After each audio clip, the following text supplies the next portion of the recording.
Hola, saludos a todos ustedes desde el otro lado de la pantalla o del video. Y este es nuestro último video del área del lenguaje, ya que hoy nos toca ver el tema 10, técnicas de lectura comprensiva. Ahora sí, empecemos. ¿Qué son los esquemas? A. Unidades medias gráficas y de sentido completo, conjunto de oraciones coherentemente articuladas en función a un objeto y tema. B. Procesos de interacción entre el lector y el texto, mediante los cuales el lector intenta satisfacer los objetivos que guían su lectura. C. Son las distintas formas en que se constituyen las palabras. D. Procedimientos de síntesis escrita de las ideas de un texto, lección, etc., de una manera ordenada, clara y lógica que permitan la comprensión del tema a través de una lectura global. O todas. Vayan pensando, pueden ponerle pause y les daré la respuesta en un momento. Bien, ahora sí vamos a explicar qué son los esquemas. Todos ustedes habrán visto un esquema alguna vez en su vida, así que no les tengo que describir qué es un esquema, pero sí puedo decir cuál es su concepto, ¿no? El concepto clave es que los esquemas son un procedimiento de síntesis escrita, ojo, la palabra más importante aquí es síntesis, de las ideas de un texto, lección, de una manera ordenada, clara, lógica, que permita la comprensión de un tema a través de una lectura global. En ellos se expresa lo más importante de cada lección. Sobre todo, un esquema va a ser cuando nosotros sintetizamos ideas de un tipo de texto que nos permiten acercarnos sobre todo a los conceptos más importantes. Esa es la diferencia entre, por ejemplo, un esquema y un resumen, ¿no? El esquema va a tomar más que todo conceptos y no va a desarrollarlos tanto, sino que nos va a dar palabras claves o líneas claves de lectura. Aquí está, constituyen la expresión gráfica de subrayado que contiene la forma sintetizada de las ideas principales, secundarias y los detalles del texto. También, y esto es lo más importante, que además de que sintetizamos las ideas de un texto, los esquemas nos permiten realizar un análisis, síntesis, relación y organización y ver el orden lógico del texto.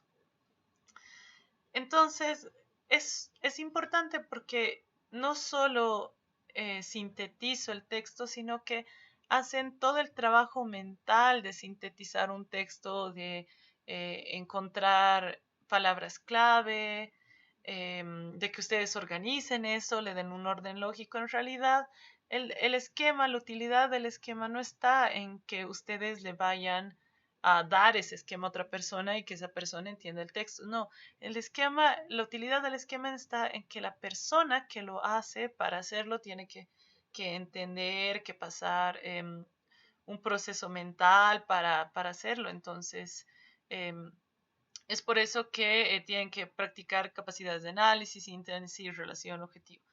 Y es por eso que en ese video vamos a ver qué tipos de esquemas tenemos.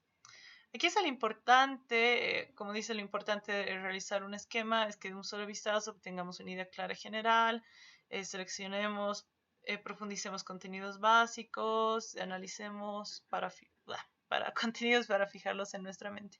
Como les digo, lo importante es que ustedes realizan el esquema, de esa forma ustedes entienden el texto, lo organizan en su cabeza y no van a tener que volver a leer el texto, sino que ya van a tener un esquema con lo que necesitan y les va a permitir recordar las ideas claves. Esa es la utilidad de un esquema.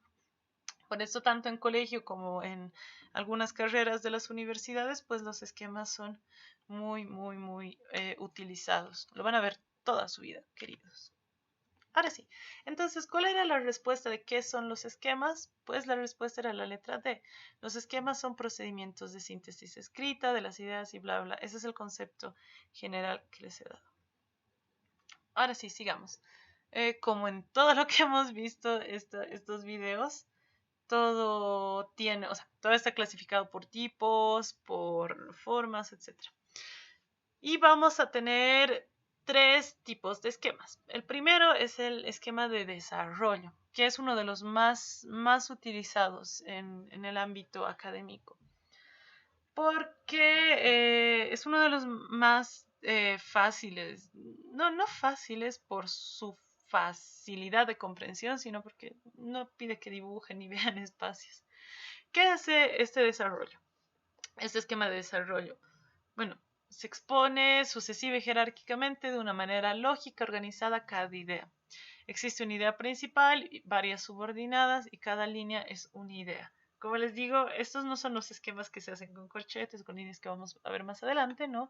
Son un poquito más fáciles de hacer, pero personalmente considero que estos son los mejores esquemas porque identifican ideas principales, conceptos principales y lo van a ordenar jerárquicamente, ¿no? En la primera pueden tener la función y aquí miren, el tema en general es fisiología de la sangre y ya voy a explicar su función. Entonces primero voy a hablar de la función respiratoria, luego de la función nutritiva, excretoria, así.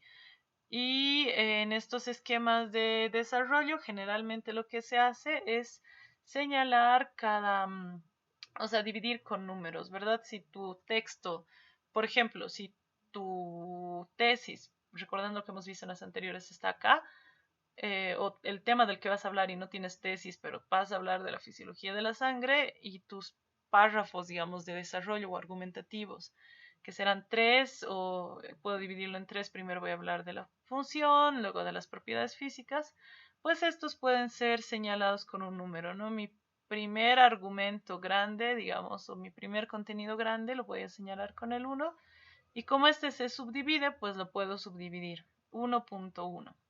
1.2, 1.3. Si alguno de estos requiere igual una división de la misma forma, pues voy a poner 1.7.1, 1.7.2, etcétera. Miren, de regulación puedo subdividirlo en térmica, etcétera, etcétera. Luego pasa otro, ¿no? Así funciona un esquema de desarrollo.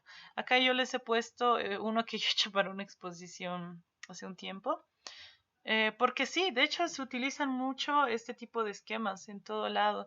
Entonces aquí tenía como que una presentación antes de entrar. No está planteada mi idea principal o mi tesis, porque eso yo lo puse en un párrafo introductorio. Pero acá ya tengo, ¿no? Tenía 3 argumentos para defender mi tesis y los he subdividido. En algunos casos solo puedo subdividir si hay 2 o más y así. Entonces, estos no tienen que tener el contenido entero, pero me tienen que dar como una guía sobre lo que voy a hablar o lo que estoy pensando y cómo yo estoy articulando toda mi argumentación. Miren, eso es, y puedo señalar en qué parte están, páginas, de dónde he sacado la idea. Por ejemplo, acá cito, no pongo la idea en general, solo pongo el nombre del autor, etcétera. Es la ventaja. No necesito conectar ideas ni explicar nada, pero sí dar como que ideas o palabras clave para que me remitan a la idea. E incluso este tipo de esquema es una forma de recordar, ¿no? De que nos obliga a recordar. Ah, y ojo, antes de escribir para ustedes cualquier texto, siempre es necesario, como recomendación, creo que no se los dice el libro, pero que ustedes realicen un esquema antes de escribir. ¿Por qué? Porque si organizan las ideas y no están escribiendo, como habíamos visto en el anterior video, que tienen que saber que están escribiendo y no pueden escribir a la de Dios, pues los esquemas nos ayudan a organizar lo que vamos a escribir, cómo lo vamos a argumentar. Aquí entonces es solo redactar en base a esto. Entonces, este tipo de esquemas son súper, súper, súper, súper útiles, como les digo. Tanto para el momento en el que ustedes tienen que escribir, como para cuando tienen que organizar sus ideas para una exposición, o para cuando pues vayan a leer algo, ¿no? Así lo pueden sintetizar. Muy bien, sigamos. Luego tenemos los esquemas de llaves. En los esquemas de llaves pasa algo parecido, ¿no? Va a existir de la misma forma una idea clave y como no es tanto como el anterior, eso sí, ¿verdad? Acá puedo poner mi introducción acá y solo desarrollar y poner palabras claves en cada uno, pero en el de llaves van a partir, a partir de una idea clave, ¿no? Que es la que abre todo esto y se presenta en forma de abanico. Entonces, si voy a hablar de la fisiología de la sangre, que es mi tema clave, en este caso sí se puede, primero tal vez solo quiero 2 puntos, ¿no? De la función, luego propiedades físicas y aquí lo voy a lo voy a ampliar, ¿no? Ya. Y se puede seguir abriendo. ¿Por qué les digo que el anterior personalmente considero que es más fácil? Porque aquí, por ejemplo, tienen que ver la extensión de la llave, abrir llaves, todo eso es complicadillo para la gente que no sabemos hacer eso. Entonces, pero es una forma también. A algunas personas les sirve organizar sus ideas o entender las cosas mediante este tipo de esquemas. En realidad es lo que mejor les funciona a ustedes. O acá, en este ejemplo, digamos, partes de una planta, raíz, tallo y cada uno abre su pequeña llave. Aquí tienen un ejemplo, o sea, esta es la forma en la que ustedes pueden organizar sus esquemas de llaves, ¿no? Aquí está el título o la idea general, las ideas principales van acá, las secundarias acá y los detalles acá. Así debería funcionar un sistema de llaves, ¿no? Esta idea nos da como que dos subideas y aquí subideas. ¿Se dan cuenta? Pero que no pueden escribir así como que 20 líneas acá, no. Pasa lo mismo que con el otro. Tienen que seleccionar palabras claves o ideas claves que les remitan eso. Luego vamos a tener los esquemas de barras, que son los que sustituyen la llave por barras, ¿no? Igual pretenden aclarar las ideas más relevantes, según su importancia, irán de izquierda a derecha. Es casi lo mismo que el de llaves, si se dan cuenta, solo que con barras. Ya sea porque te permite más extensión o porque, bueno, es básicamente lo mismo, ¿no? Aquí tienen de todas formas otra forma en la que igual podría funcionar, ¿no? Aquí ya pueden incluir más texto. Es de observación muy rápida, muy gráfico, no tienen que estar haciendo llaves sino solo líneas, también funciona. Ninguna es excluyente. Ah, no, sí, eran 4. Por último tenemos el esquema de ángulos o flechas, que es otro de los más comunes cuando nosotros hacemos esquemas, que se forman a partir de líneas y van formando un ángulo en función a la importancia de cada idea. Exactamente lo mismo, ¿ven? Otra vez, a partir de algo, pues puedo ir abriendo todas las ideas que tengo. Aquí tienen título, idea principal, idea secundaria. Estos esquemas se diferencian más por cuestiones de forma, porque si se dan cuenta tienen la misma función, pero a cada persona se le hará más fácil una forma que otra o les pedirán una forma u otra. Como les digo, personalmente creo que el primer esquema, la primera forma de esquema es como que la más sencilla y la más útil. Pero bueno, sigamos. Para que ustedes elaboren un esquema y ojo que atiendan a este porque esta estas normas o sugerencias para la elaboración del esquema pues se van a repetir cuando hagamos un resumen, un preciso, se repiten todo en realidad para hacer cualquier resumen o esquema o síntesis pues tienen que seguir estas normas. Bien, primero la lectura general del tema, siempre. Primero tienen que ser una lectura general del texto, porque así van a saber qué contenidos generales tienen, no se van a sorprender al final porque ya han leído.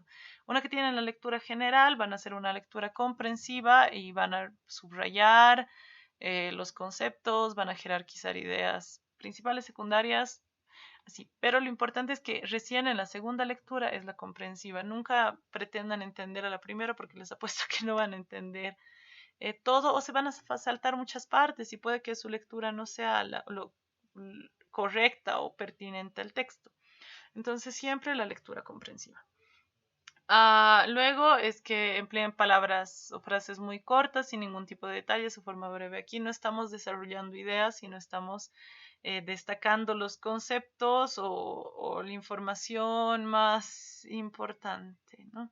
Utilizando llamadas. Bueno, no, pero esto no entra. Y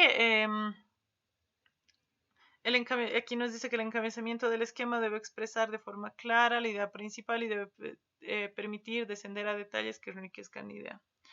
Y al final recién escogen el tipo de esquema que van a realizar. La idea es que primero se lo resumo, ¿no? La idea es que lean, comprendan, identifiquen los conceptos, las palabras claves, como que lo piensen y recién escojan el tipo de esquema para ver qué tipo de esquema se adapta a lo que ustedes tienen que hacer. No todos los textos son iguales, no todos los textos se pueden resumir en los mismos tipos de esquemas. Bien, sigamos. Después de los esquemas, también tenemos los mapas conceptuales, que es otra de las formas de sintetizar nuestra lectura, que se usan mucho en la universidad, ¿no? Como les digo, no en todas las carreras, yo nunca he hecho un mapa conceptual, pero sí, sí la mayoría de las carreras te pide porque es una forma fácil de sintetizar y relacionar la información. Pero bueno, los mapas conceptuales que fueron creados por Joseph Novak se pueden definir como recursos. Uf, eso salió de pronto, esto no estaba ahí, pero ya el misterio de las letras que no deberían estar ahí, o números. Ok, pero lo vamos a definir como un recurso esquemático, un esquema para representar un conjunto de significados conceptuales incluidos en una estructura de proposiciones explícitas o implícitas. Casi muy parecido al esquema, en este tipo de formas vamos a representar los significados a partir de conceptos, pero los mapas conceptuales, a diferencia de los esquemas, son como un poco más abiertos a la creatividad de la persona. Igual, lo mismo, proporcionan un resumen esquemático de lo aprendido, digamos, de manera jerárquica. Si lo leen, parece casi lo mismo, ¿no? Situando conceptos generales inclusivos en la parte superior y menos inclusivos en la parte inferior. Es casi lo mismo, solo que de otra forma. Pero este nos permite jugar un poco más, como ven acá, con la forma en la que vamos a hacer y con el orden que ustedes le quieran dar. Bien, ¿qué elementos componen los mapas conceptuales?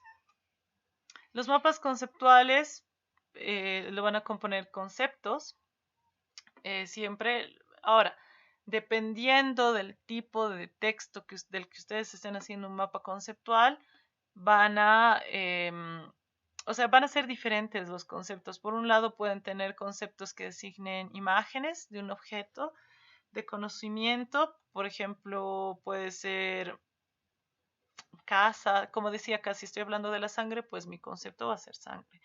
Como conceptos que definen o elementos no concretos, ¿no? Democracia, Estado, cuando veíamos de los sustantivos abstractos, ese tipo de conceptos también pueden entrar en realidad, pero tienen que ser conceptos. No voy a decir, no voy a poner una idea completa, nada, sino un concepto. Otro elemento que compone los mapas conceptuales son las palabras enlace, que son palabras que unen a los conceptos, ¿no? Esta es otra diferencia que hay con los esquemas. Los esquemas no tienen palabras enlace.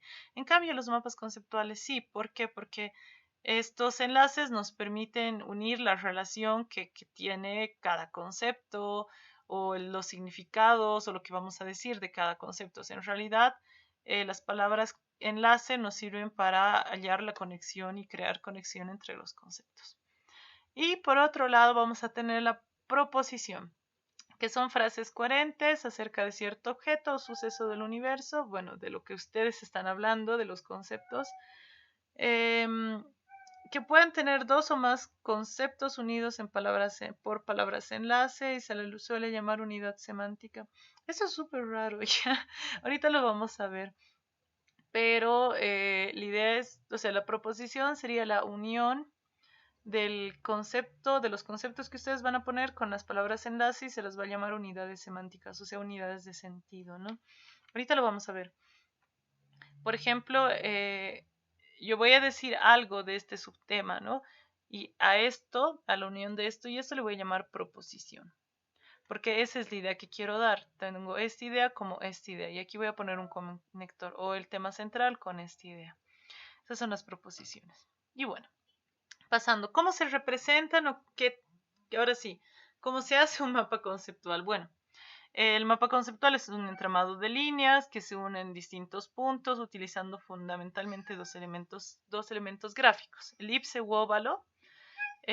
Aquí tienen óvalos, pueden ser elipses o rectángulos, líneas y flechas, y en estas se escriben las palabras enlace, ¿no?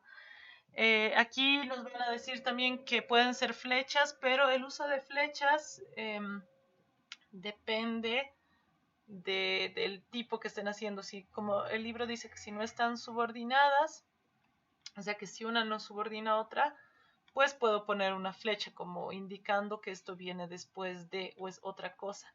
Pero si en cambio lo dejo con una línea nomás, pues significa que sí están subordinadas, ¿no? Los mapas conceptuales, como los mapas mentales, etcétera, tienen más amplitud. O sea, puedo hacerlos así, puedo jugar un poco con esto, con mi creatividad, colores, etcétera, a comparación de los otros, ¿no? Pero en general se presentan así.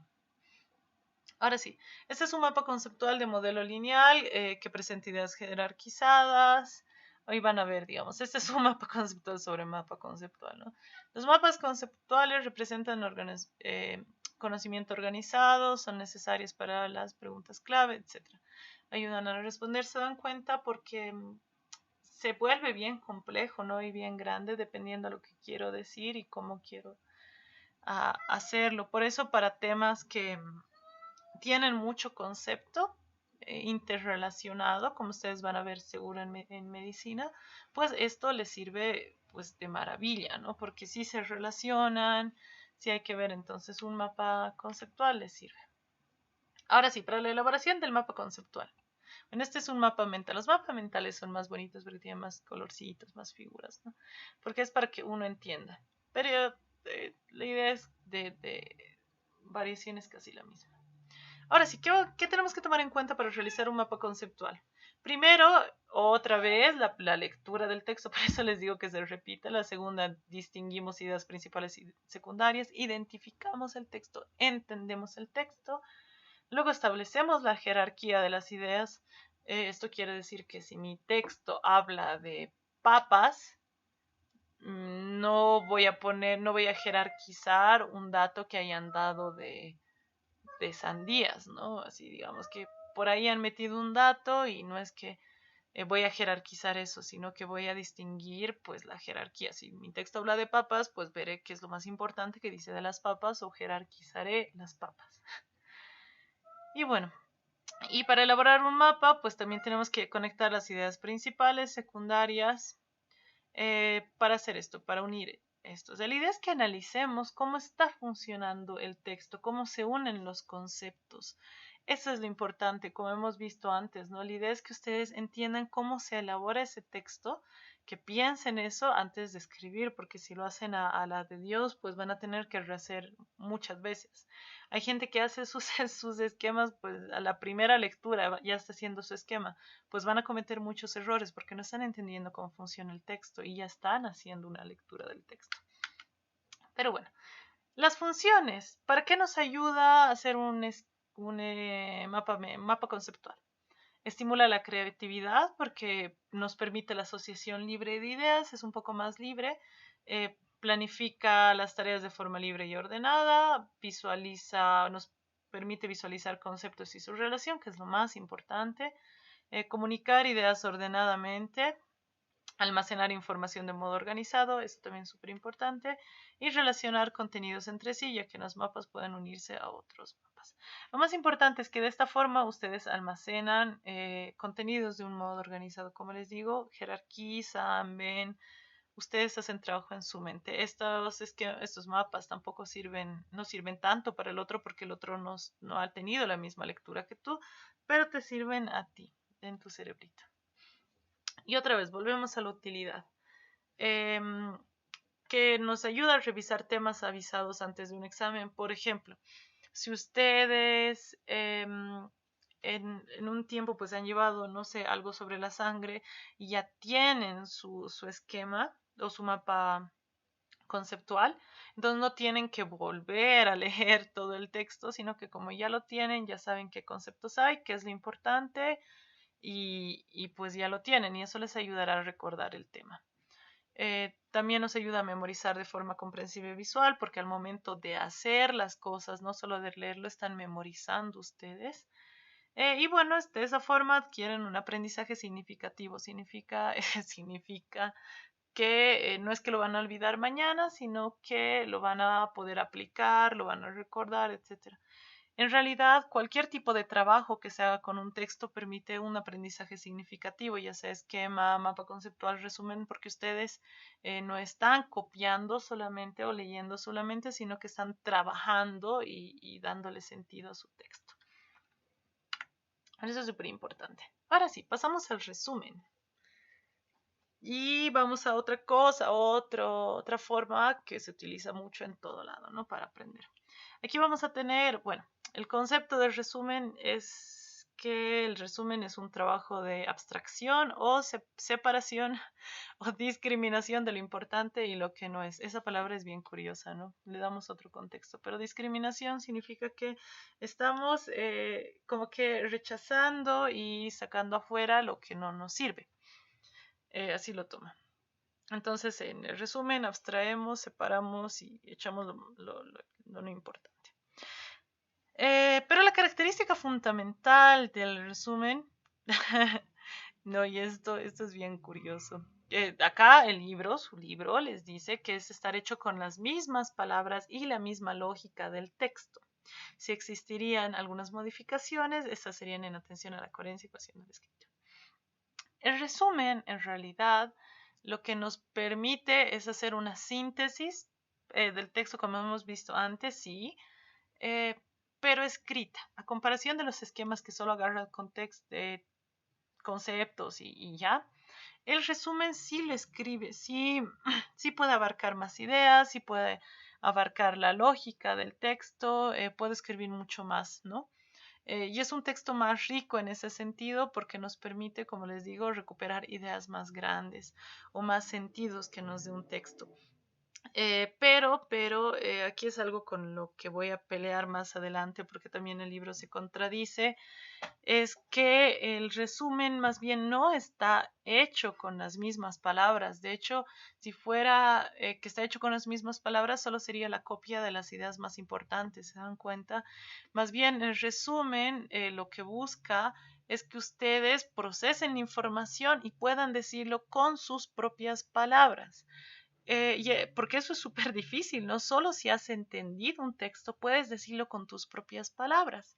Y eso es lo que busca en realidad un resumen o una reseña de un texto, porque tienen que entender para escribir algo, ¿no? Y para sintetizarlo. Por eso esto de las mismas palabras, o sea, puedo repetir palabras que sean conceptos, digamos. Si ahí me dice sangre, no es que voy a buscar un sinónimo de sangre, ¿no? Pero las ideas no se repiten las mismas palabras, sino pues lo digo con mis propias palabras.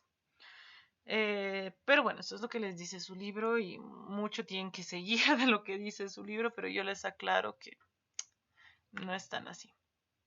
Pero sí tiene algunas características que son importantes de tomar en cuenta. El resumen va a tener fidelidad con el texto. Lo que pasa es que, o sea, en el resumen va a estar las ideas del autor tal como las expresa en plan, va a estar ahí la idea. No es que yo voy a dar mi propia interpretación. Y eso ahí está la característica de la objetividad, que yo no doy interpretación personal de las ideas del texto, sino yo digo lo que está y lo que me dice, ¿no? Y otra característica es que el texto es completo, ¿no? Que voy a separar las ideas más importantes y eso sí o sí tiene que estar. Incluso tiene que estar un poco de la conclusión del texto. Pues coherente el resumen, o sea, sigue el orden de lo particular a lo general o viceversa, que deben tener las oraciones que están conformadas con el contenido. Lo importante es que lo escriban bien, ¿no? Esto quiere decir, tiene un orden lógico en que voy a seguir el orden y la estructura de si tengo un argumento primero, no es que mi resumen vira al final, no, sino que voy a recuperar y voy a respetar, esa es la palabra, respetar el orden en la que el autor me lo ponga, a menos que sea pues bien confuso, pues generalmente respeto el orden. Si es que fuera un texto bien confuso, pues lo pueden ordenar ustedes, pero en general no pasa. Tiene que tener cohesión, o sea, las ideas interrelacionadas por medios de signos de puntuación, tiene que estar bien escrito, tiene que ser breve, eso sí, eso sí. Otra de las características fundamentales del resumen es que es mucho más breve que el texto. Ojo que aquí no te da un parámetro de cuán breve tiene que ser. O sea, no te dice, como más adelante vamos a ver, esto tiene que tener tal brevedad. No, el resumen es un poco más abierto, digamos. Si un docente les dice resumen de 2 hojas, pues de 2 hojas, etcétera. Y tiene que ser correcto, o sea, redactado atendiendo las normas básicas de la sintaxis, gramática, pero esa norma para cualquier texto que ustedes escriban, cualquiera. Ahora sí, las consideraciones del resumen deben incluir todo lo importante, prescindir de explicaciones secundarias y de ejemplos si es que no son necesarios, o sea, si es muy necesario, pueden ponerlo, pero si no es tan necesario, ustedes ya verán qué incluyen y qué no. Por eso también es bueno el resumen, porque ahí piensan, ¿no? Y ordenan sus ideas y ven qué es necesario y qué no. Y bueno, esto, esto lo he marcado, no, y debe estar escrito en un párrafo. Bueno, esto también. Lo marco porque aquí dice que redactar prescindiendo de la forma textual, acudiendo a una redacción personal y utilizando sinónimos. Recuerdan que en la definición decía que lo tienen que estar escrito con las mismas palabras, pues esto dice totalmente lo contrario, ¿no? Que prescindan de la forma textual, o sea, de las palabras mismas del texto y tienen que buscar una redacción personal y utilizar sinónimos, porque no pueden decir lo mismo, no pueden copiar, no tienen que reescribir con sus propias palabras. Por eso les digo, se contradice, pero, pero no pasa nada. Se los aclaro acá. De todas formas, esto significa eso. Y debe estar escrito en un párrafo. La verdad es que no. Hay resúmenes, o sea, dependerá, esto dice su libro, lo tienen que memorizar lamentablemente, pero más adelante el resumen de hecho depende de, o sea, la extensión que les den a ustedes. Si les dicen un párrafo de un resumen de 2 hojas, pues no van a escribir un párrafo de 2 hojas, ¿verdad? Tendrán diferentes párrafos de introducción, igual desarrollo, conclusión. En la introducción dirán este texto trata de y defiende, etcétera, pero no siempre tienen que estar escrito en un párrafo. Pero sí tienen que tener párrafos, ¿no? A menos que sean unos genios y resuman su texto entero en una oración, ¿no? Y ya verían ustedes. Ahora sí, para elaborar un resumen, mismo que las anteriores. Lectura del texto completa, nueva lectura detallada, que identifiquen. La otra, pero varía un poquito, ¿no? Porque dice interpretación y comprensión de las ideas subrayadas, o sea, que entiendan. Aquí ya tienen que comprender, no solo tienen que leer, tienen que comprender. Y la redacción, no es tan complicado. Pero la utilidad. Lo más importante, ahora sí, la utilidad del resumen a comparación de las otras sí puede ser no solo para ustedes, sino para otra persona, dependiendo cómo usen el resumen. No porque pueden, imagínense, si entregan su resumen está bien hecho y se lo entregan a otro lector interesado en el tema o en el mismo texto, pues mediante su resumen, pues no se va a tener que comer el texto entero, sino que va a poder ver en su resumen así, de esto trata, todas estas ideas tienen y van a ver si le interesa o si le es importante o no. Por eso en internet hay tantos resúmenes, pero los resúmenes no son para que ustedes pues digan esto es la verdad, ¿no? Em, o como dice acá, cuando no quieres leer un texto grande, voy a leer el resumen. Y yo estoy en contra de eso porque el resumen es la interpretación de una persona de un texto. No es el texto, no es que sea lo que dice el texto. Imagínense que yo pues leo mal, entonces hago un mal resumen y entiendo otra cosa y la gente dice, esto dice el texto. No, no está diciendo eso. Y eso pasa usualmente. En realidad, el resumen solo es una guía para ver, pues, este texto me interesa, me sirve, y si me sirve, pues me voy a leer el texto completo. Ojo, leer resúmenes está mal. O sea, leer resúmenes para entender algo está mal, muy mal. Peor si se quieren leer una novela, no lean el resumen porque no tiene nada de lo rico que tiene el texto real. Van a odiar resúmenes, porque el resumen es como que la síntesis más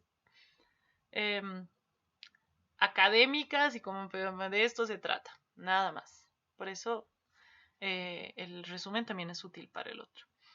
Presenta información básica para los lectores que no tengan mucho interés o no necesitan leerlo, pues aquí está el contenido esencial, lo que les digo.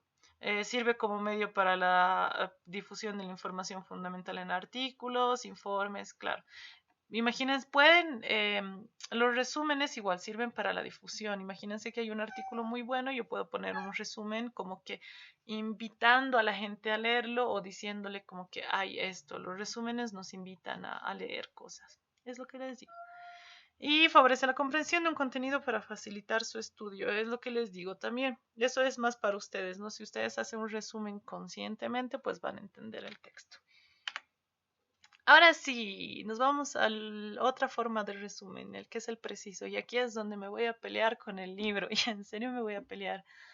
Porque nos dice que el preciso es una forma de resumen que tiene por objeto educar al alumno hacia la objetividad y posibilita al profesor una evaluación relativamente justa. Ese no es un concepto de un preciso. Bueno, pero es que el preciso acá lo ponen como si fuera lo mismo que el resumen. Sí, porque pero cualquier cosa tiene por objeto educar al alumno hacia la objetividad y cualquier cosa te califica un profesor, ¿no? Por eso peleense también con los textos que leen.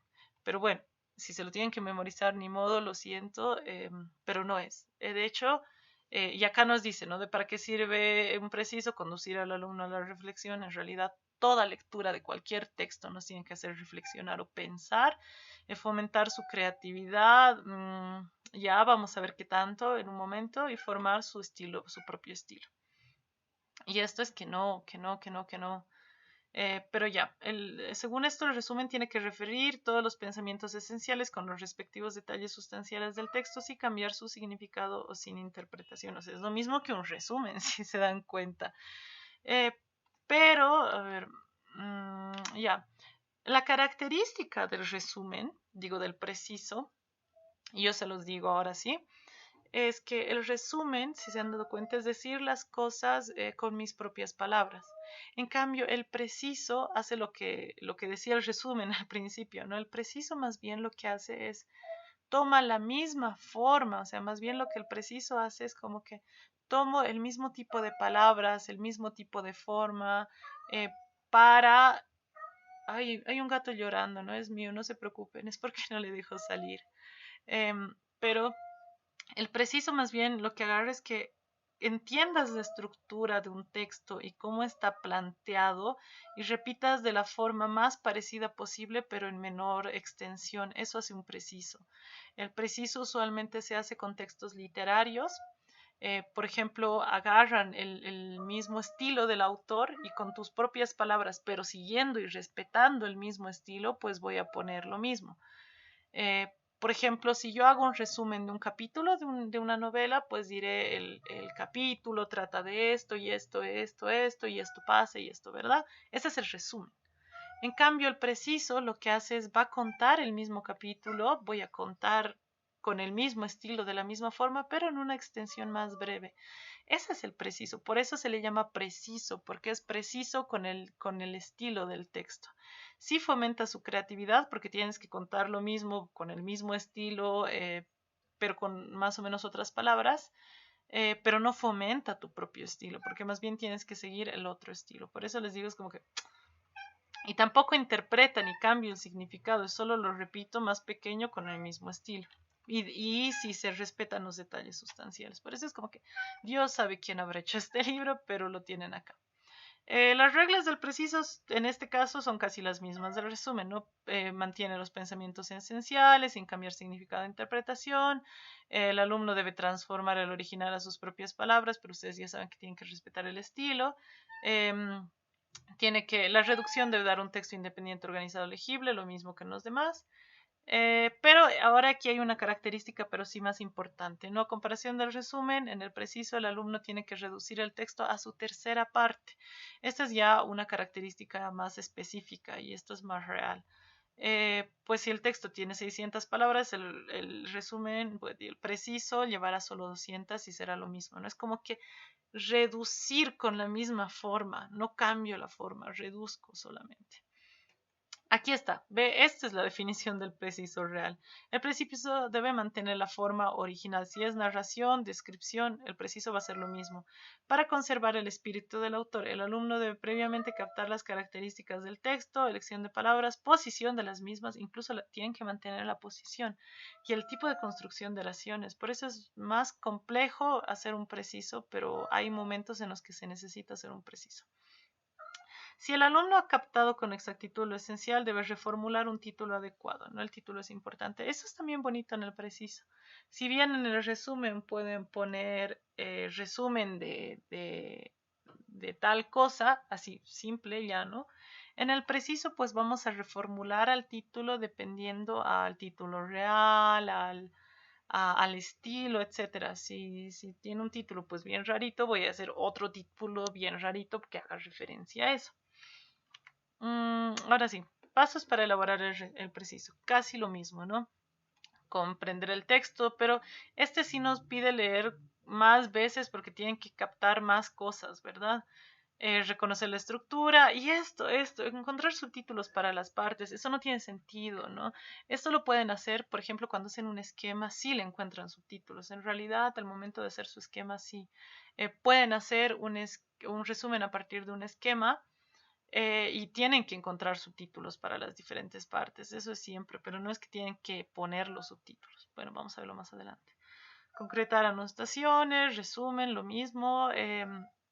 Ya, y una que tengan el proyecto del preciso, sea su esquema, examinan si hay coherencia, número de requerido de palabras cuando lo escriban, eso no tiene sentido, ya.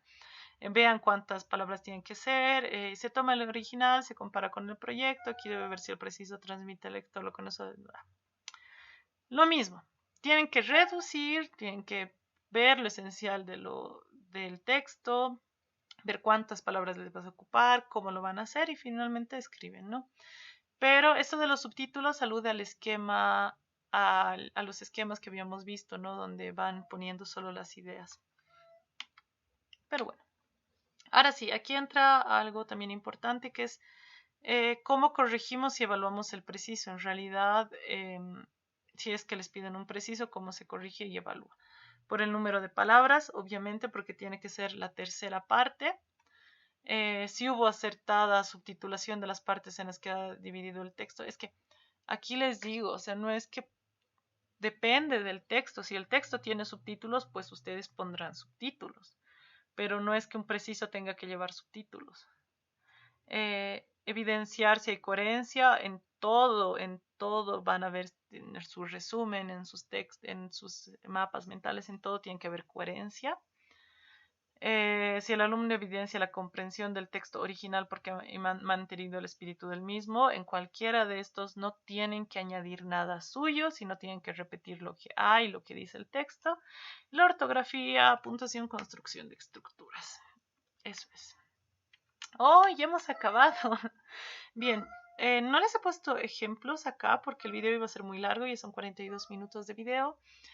Pero les sugeriría que sí vean su libro, si hay algunos textitos interesantes para que ustedes puedan, o pueden buscarlo en internet, pueden buscar ensayos cortos, donde ustedes pongan a prueba este tipo de formas, ¿no? O de su mismo libro. Pueden resumir, hacer mapas mentales, etc.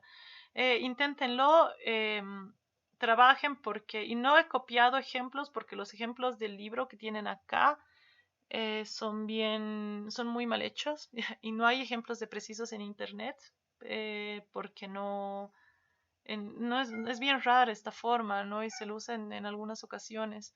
Yo he hecho muchos precisos, pero no los he podido poner acá porque hace muchos años no los encuentro, pero ya les he explicado cuál es la idea de un preciso. De todas formas, intenten ustedes hacer su preciso. Si quieren que lo revisen estos días, bueno, en general, pues me lo mandan. Y ya.